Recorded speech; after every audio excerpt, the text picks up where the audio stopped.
上发丝里，像我喜欢的春天下雨滴，午后的小猫咪。嘿，你，怎么又是你？总是很轻易就激起我的保护欲，戳中我的小心思，小忧郁，小脾气，像我爱的秋天啤酒炸鸡，冬天水煮鱼。怎么又是你？甜甜的语气，好像全世界都知道我在想念你。怎么还是你？苦苦的解析，将计就计，不如就让我来保护你。怎么总是你？嘴角的笑意，脱口而出喜欢你，我只喜欢你。啦啦啦啦啦。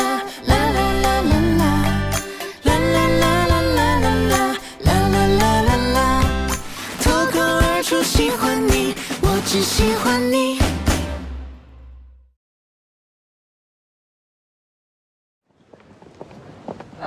没事吧？不是，等会儿。他刚才说那什么意思啊？公司怎么了？拆分剥离啊？你还没告诉他？你不也没告诉他吗？不是，等会儿啊！你们俩都知道，没告诉我，是吗？晶晶，那个，星星世界被山立方剥离了，而这一切的始作俑者，就是你最信任的闺蜜，我们的好朋友钱飞。小飞怎么回事啊？钱飞，我不说别的，你就看今天，你看晶晶，飞到汪若海逼你还钱，二话不说把存款拿出来，不顾形象的为你出头，为你撒气。但是你呢？你为他做了什么？和你的项目一起，把他未婚夫的公司往死里推。顾泽，你别在这胡说八道。我有没有胡说八道？你自己问他。哎，是我策划的，为什么呀？对不起。我有话跟你说。不是，你先让我把这事儿搞清楚好吗？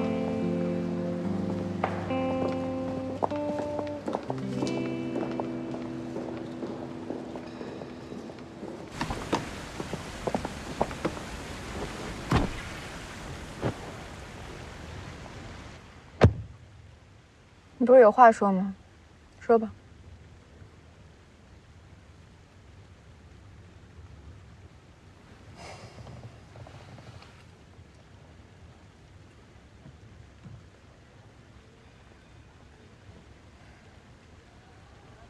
你这段时间一直心事重重的，我本来以为你在忙公司和总部捆绑上市的事，是我傻，只有我被蒙在鼓里。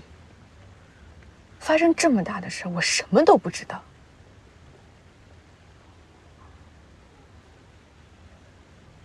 我怎么能什么都不知道？是我不敢告诉你。我原本以为钱飞会去跟你说，然后你特别生气的过来找我对峙。我一直在惶恐的等待着这一天。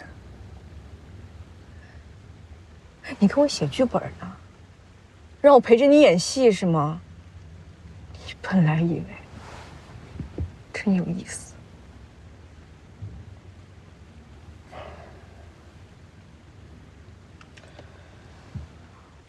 简单来说就是，新金世界没有可商业化的产品，又欠了一屁股的外债。山立方在上市之前重新整理了账面，为了不影响估值，决定甩掉我们这个拖油瓶，剥离新世界。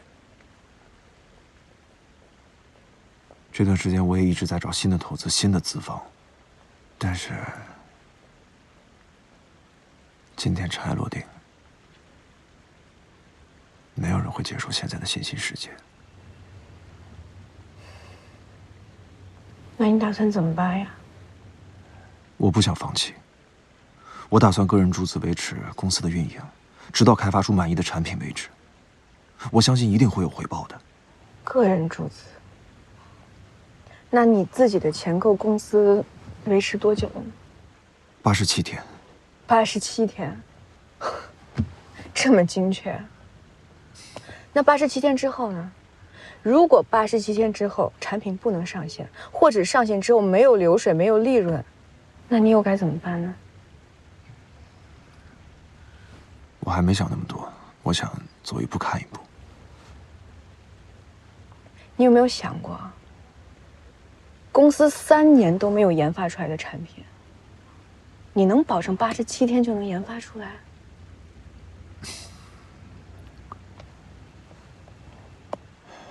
不能。那也就是说，如果现在放弃公司，至少我们还能保住你自己，对吧？但如果继续追加投资的话，那就是一场没有胜算的赌博呀。我不可能放弃这个项目，就像是我的孩子一样。那救孩子是每个父母的本能，换你也是这样的呀。不至于啊，陆泽，不至于。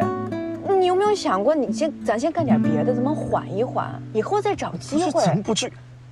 我现在这个心情，新兴世界现在这个样子，我不可能干别的呀。那咱们结婚，先把婚结了，我们去度个蜜月，你放松放松心情，我们缓解一下。我们回来之后可以重新开始啊，对吗？我陪你，没什么大不了的。晶晶，现在这个情况，婚礼肯定是要推迟了。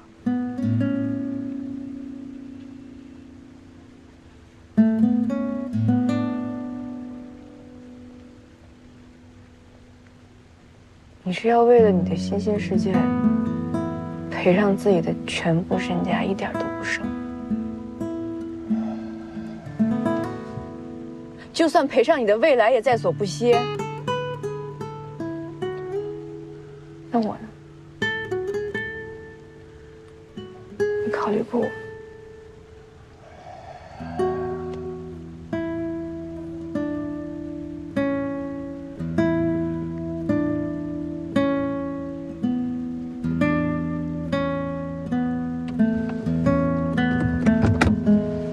晶晶，晶晶，晶晶，晶晶，你冷静一下，你冷静一下啊！你冷静一下好不好？陆泽，我再问你一次啊，不是，你好好说话行吗？你好好说话行吗？我问你啊。如果我和公司你只能选一个，选哪个？晶晶，你为什么要做这种选择呢？我要事业，我要公司，也是为了给你更好的生活，不是？你别说为了，你说为了事业，你就说为了事业，你干嘛说为了我呀？你为我，你也会做这样的决定，不是吗？我在哪儿啊，陆泽？你为了我。你知道我想要什么？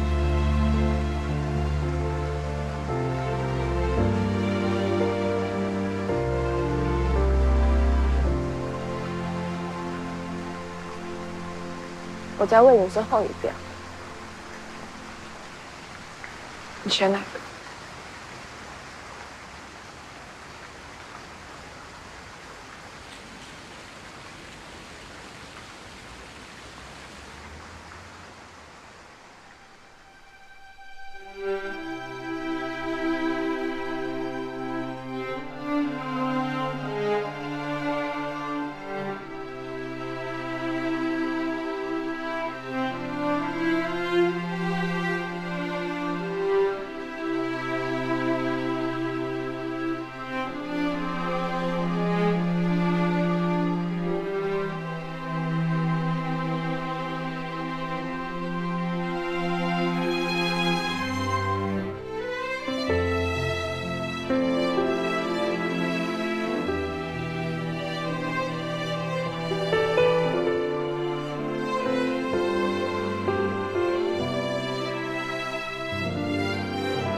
是怎么回事啊？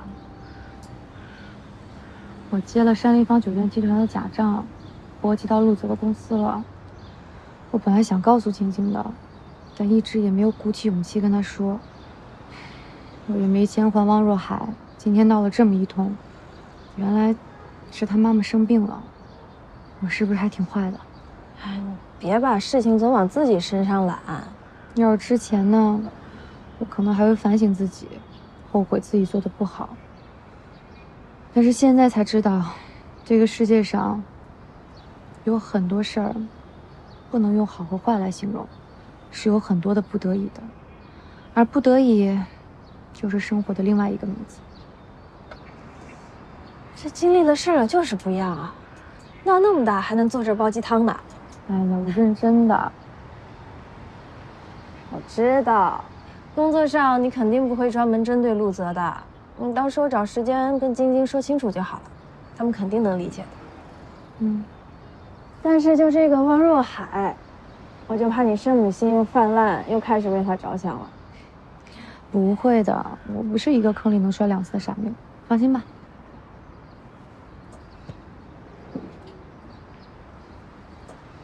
家里出事也不跟我说，需要用钱也不跟我说。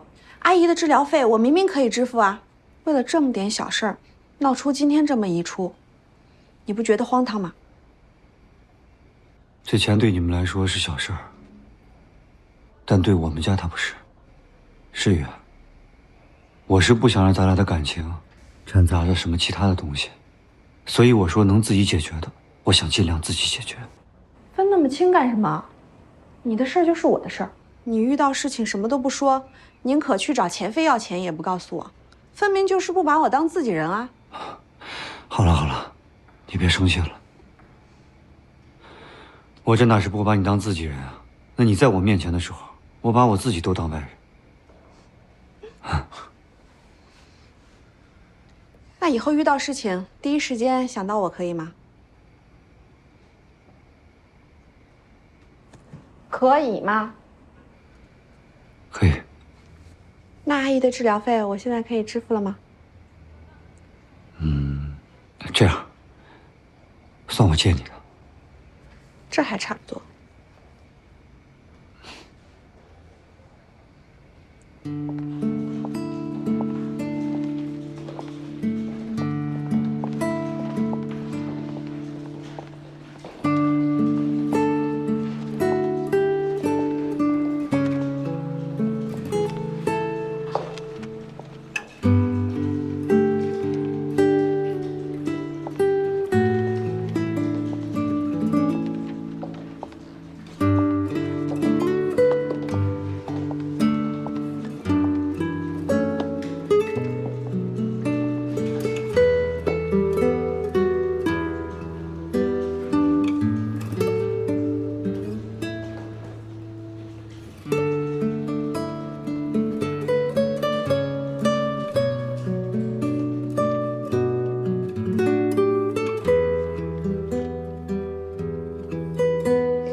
那阵仗你是没看见，钱被朋友带了一大箱子钱，咔就摆大厅地上了。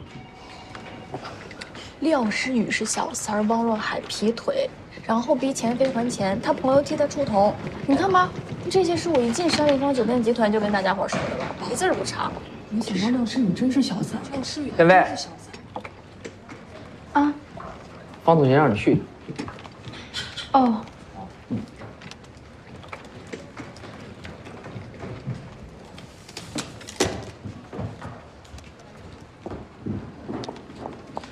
不早点说，你故意的吧你？我才看见。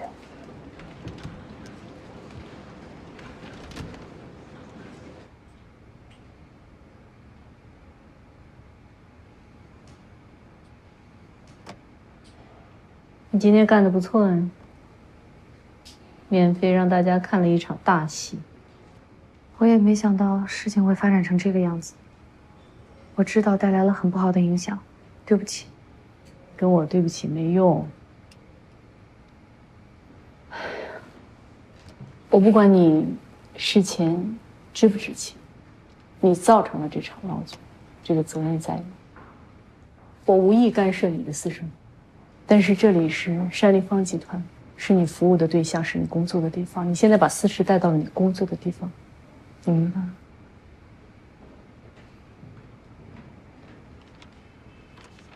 说明确点，我不希望影响到我们保健组的工作，所以请你尽快去解决，平息舆论，去找廖世宇道歉。我不会去的。我做错的部分，我会认。但是这件私事就是这么不合时宜的发生了，但这并不意味着我会为了公事而去为我根本就没有做错的私事去道歉啊。我刚才说的已经非常清楚了，你听不懂吗？你现在把私事带到了工作的地方，它就是公事，你严重影响了工作。我当时和汪若海，就是把私事和公事混在了一起。我为了感情放弃了工作，所以我不会再重蹈覆辙了。工作上的事，我会用能力说话；私下的事，我也会用原则去解决。但是我不会去道歉的，更不会为了公事而让私事去妥协。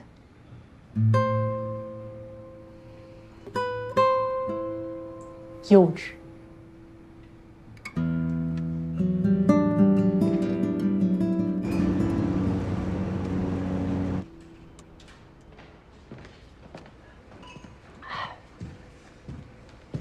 来，热的。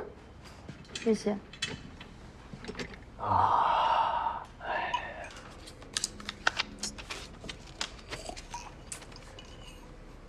小飞啊，我呢也挺看不惯廖世宇那种人的，不就有个好爸爸吗？有什么了不起？哎，李总监，今天我怎么没看到他呀？出了这么一档子事儿，他不出来毒舌几句，我都不习惯了。他跟我说有事要办，我也不知道干啥去了。我下班了。嗯，你也早点回去啊。好。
天都黑了。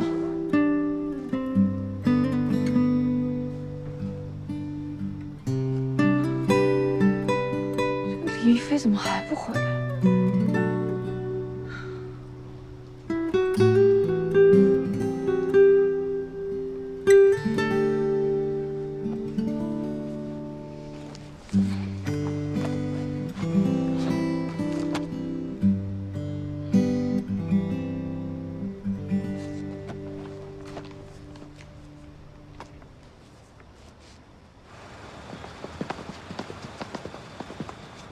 哥们儿，这事儿呢，就拜托大家了。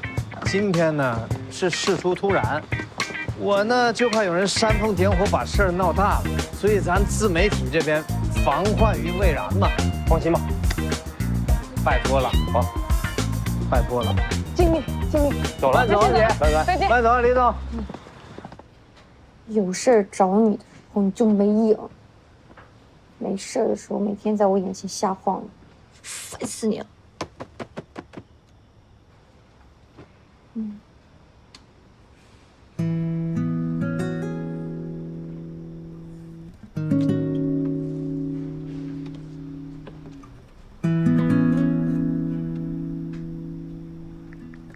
你还好吗？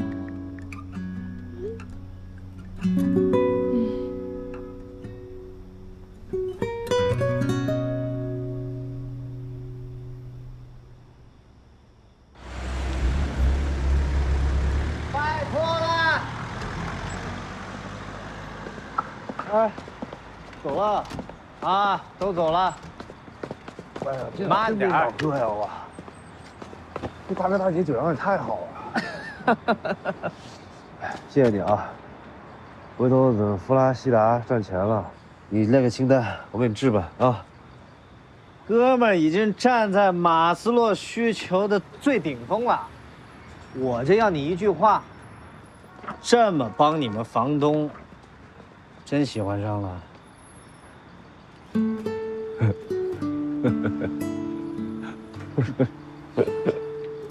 那琪琪给你介绍的金子怎么处理呢？什么怎么处理啊？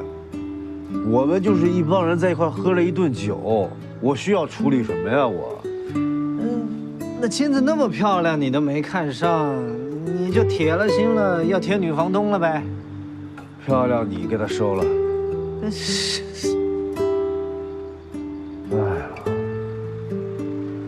我算是看明白了啊，那句话怎么说来着？天道好轮回，苍天饶过谁？李亦菲啊，李亦菲呀，你曾经也是风云人物，你居然也会陷入到暗恋的悲剧。有生之年看到你这样，值了。背你个头，悲剧！我这叫大大方方的暗恋，啊，你等着，很快我就转名了。不跟你说了，我回去了。哦，等着等着等着，拭目以待。车呢？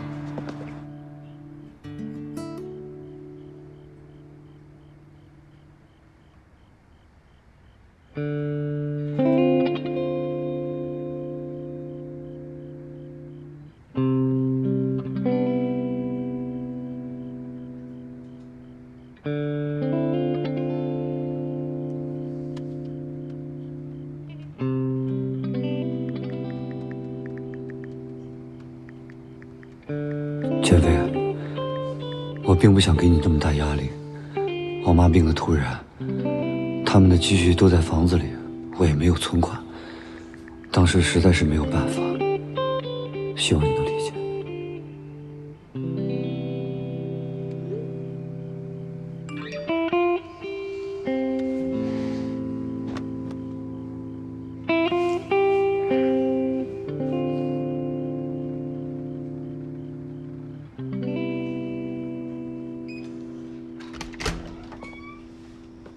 我回来了。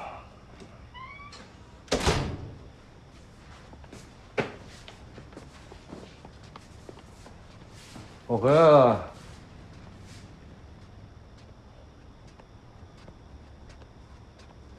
我。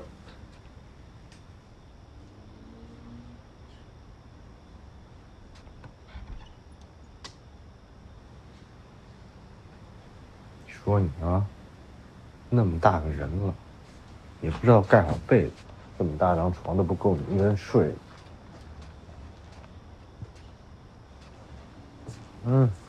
来，师傅帮你盖好被子。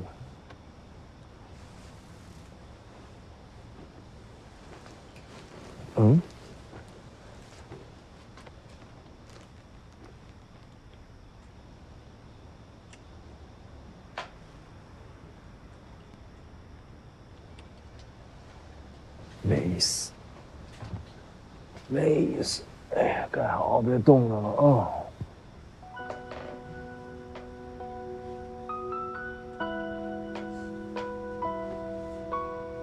睡觉怎么还嘟个嘴？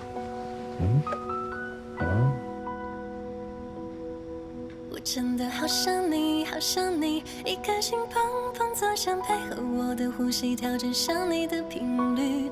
好爱你，好爱你，全世界唯一的你，住在我心里。星星都看透黑夜的温柔，点点落在城市的街头，晚风又通过每一个窗口，偷偷看着两个人的小宇宙，邂逅会撩拨慵懒的等候，心动点燃爱情的烟火，我已经允许喜欢上你的我，开始涂鸦这份浪漫画册。我真的好想你，好想你，一颗心砰砰作响，配合我的呼吸，调整上你的频率。好爱你，好爱你，全世界唯一的你。哟，这是谁呀？住在我心里。跟我还长得有点像呢，这小兔崽子。哎呀，越看越像。行吧，一块睡觉吧，别冻感冒了啊！哎呦，哎呦，房东啊房东，招着我这样的租客，你就烧高香了。别的不说，就说审美这块，逐渐有了提高，就连买个熊你都买得跟我一样帅，你发现吗？不得了，孺子可教，孺子可教育。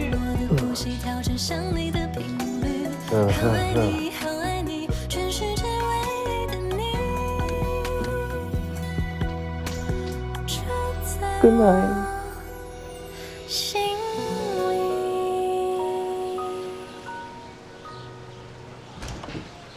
房东，房东，降屋救急，降屋救急！干嘛？救急！不是，那个洗衣店他死活不给我加急，我下午要穿这个参加商务会议的，要不你给帮个忙？你真把我当成老妈子来，李飞？你说什么呢？你说谁老妈子呢？啊？为什么要把我们之间的关系说的这么功利？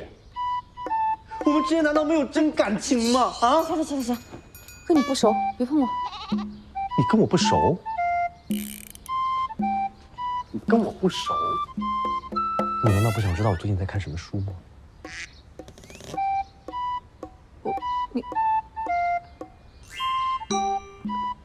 你在看什么书？我为什么会想知道？对呀，我也想问你啊。你要是不想知道，为什么你借的那些书跟我买的那些书简直一模一样啊？啊！别告诉我是巧合，我不信。这个世界上所有的巧合都是故意。没话说了吧？我住在这儿，你简直受益匪浅啊你！你偷窥我是不是，李一飞？真行啊！我就知道跟你这样的人住在一起就没好结果，赶紧搬走。Stop！ 不要泼我脏水啊！你说你每天在客厅捧着那个书在那看，我这么来来回回的，我想不知道你看什么都难，好吗？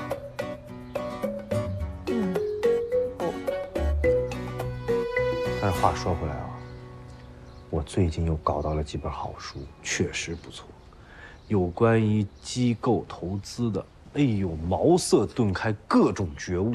叫什么呀？叫什么？叫，呀，那书名怎么一下断片儿？书名，那个书名，别着急，我先想想啊。书名，书么名？书名啊，书名叫。帮你洗衣服啊，行了吧？洗了这个衣服你就告诉我书名。那当然了，公平交易。哪里公平了？明明是我付出的更多。这样，我帮你洗衣服，然后你呢告诉我书名，然后呢外加一个，你现在立刻马上下楼去买菜。No， 你明明可以洗完衣服再去买菜呀。洗衣服、买菜，你必须选一个，要不然我不干了。李一飞，你做人也不能太少爷吧？书，我自己看，你推荐的也不一定是好的。哎，别，我去还不行，我去啊，去。但你也知道，你可太有福了，今天我长这么大还没给人买过菜呢。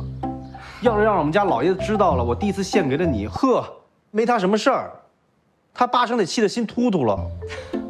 李一飞，你真是啊，不就是跑步腿买个菜吗？至于把自己抬这么高啊？我没抬，把你这老爷子都给抬出来。我没抬，那是真事儿。而且我是为了让你珍惜本少爷去买菜的机会。你别废话，你每天吃我做的饭，穿我洗的衣服，现在还像使唤驴一样使唤我。我妈要是在天上看着，指不定有多心疼呢。你等着吧，小心夜里找你谈话。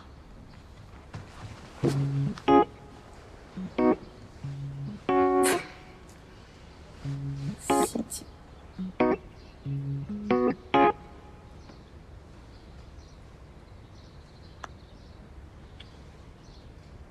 阿姨，您可得看好了，谁欺负谁，您可得为我做主啊！我可没欺负他。好，没事了。行，我去买菜了啊。谢谢你。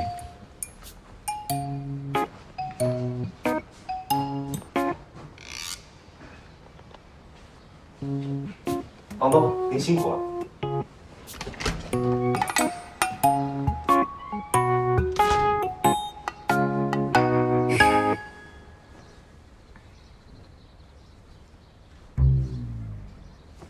又是高仿大炮，没救了。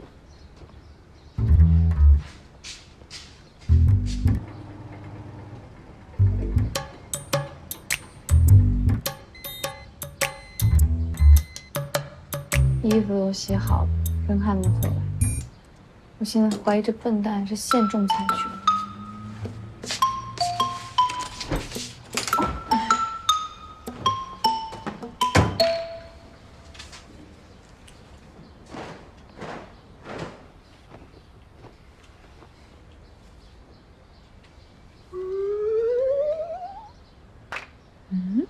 裤子颜色怎么变暗了呢？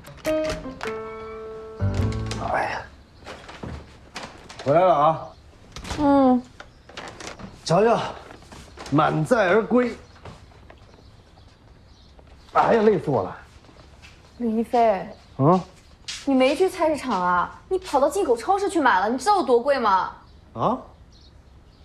算了，你这种超低智商的人，说了你。不是进口超市也不行啊！你都不知道那自助结账排老长队了，我脚后跟都站麻了，还不行。哎，这么快就洗完了？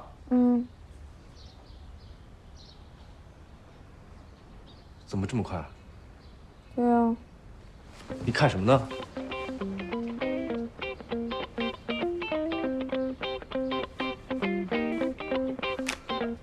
不是，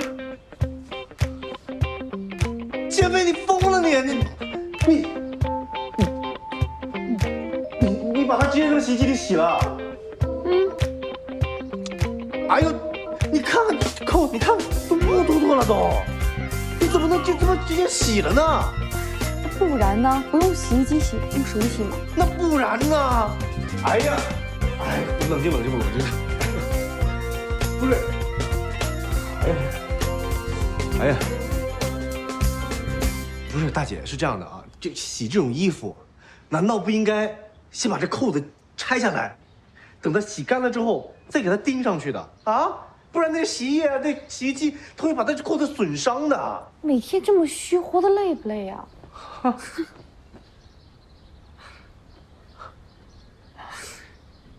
行了，你也不用这样了，你也不用这个表情看着我。我从网上呢给你买件一模一样的回来，赔给你。哎呦，等会儿，我跟你说，这辈子能把我气笑的人除了你没别人。谢谢你啊。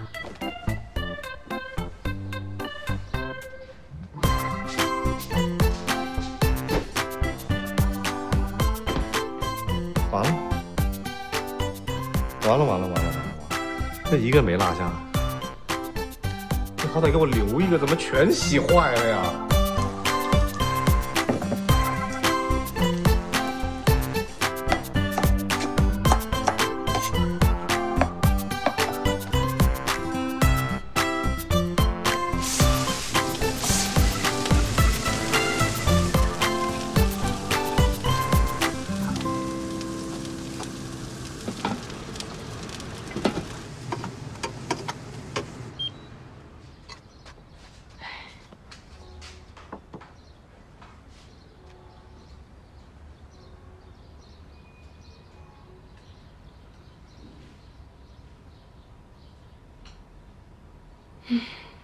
小样儿，弄不了你了还。哎呀，哎，小，差不多，可以，李一飞你是最棒的。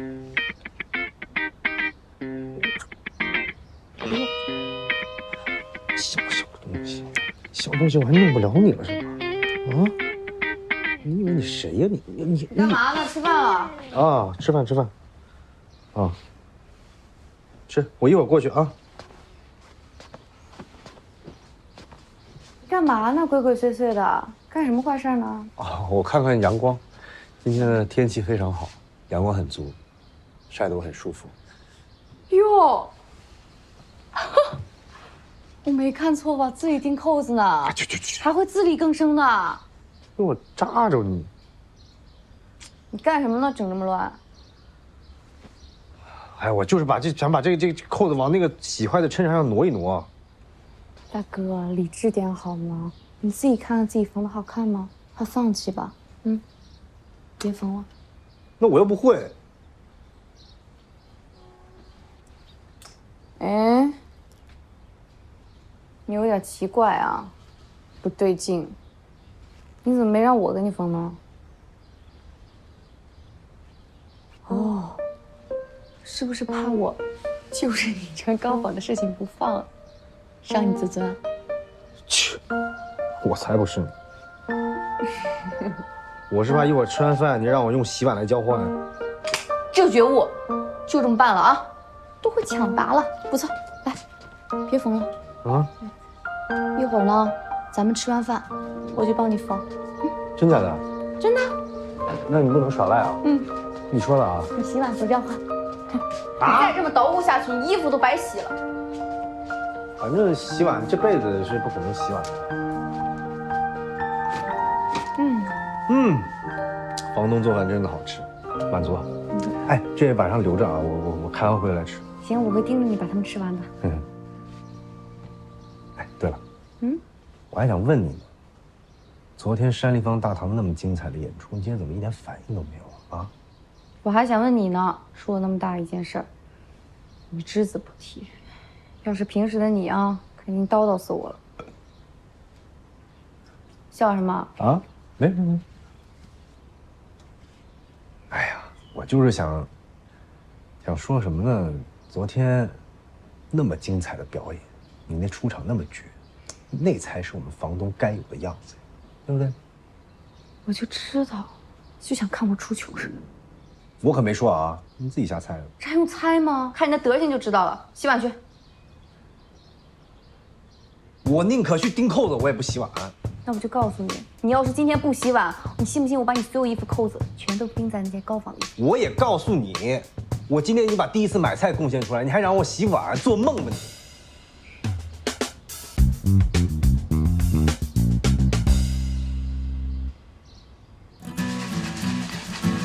钱飞，你可真狠啊你！那句话怎么说来着？最多助人心。你少废话，吃了那么长时间白食，也该贡献一下你的劳动力了。我跟你说，我长这么大，真的第一次洗碗，我真没洗过碗，我真不会洗碗。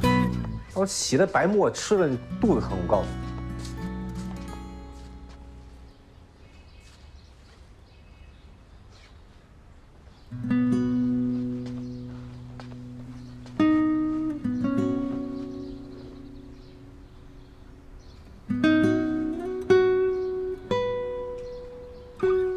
我爸以前也这么给我缝。我也是我妈教的。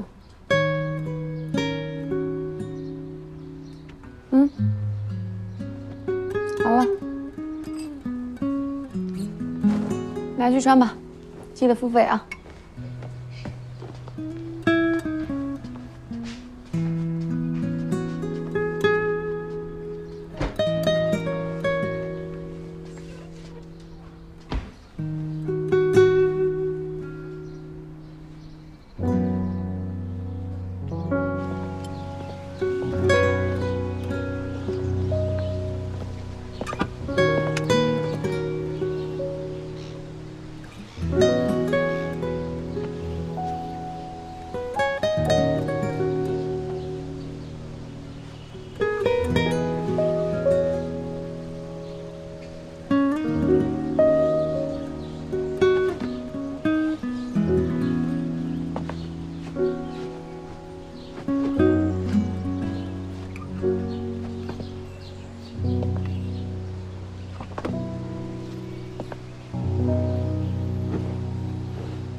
陆总，这千盛集团老板靠谱吗？听介绍人说，这个老板为人很豁达，而且又是老牌大厂，就当最后一搏呗。陆泽就是一个创业狂，我可以为了一个穷小子孤注一掷，没问题。那你还爱他吗？我曾经的傲娇都能扔到菜市场的洗碗池里了，我还不算改变吗？我得向你学习，改变，哎，改变。怎么办啊？你交代那事儿没压下去啊？我知道，应该是有人在后背搞事情，我在想办法。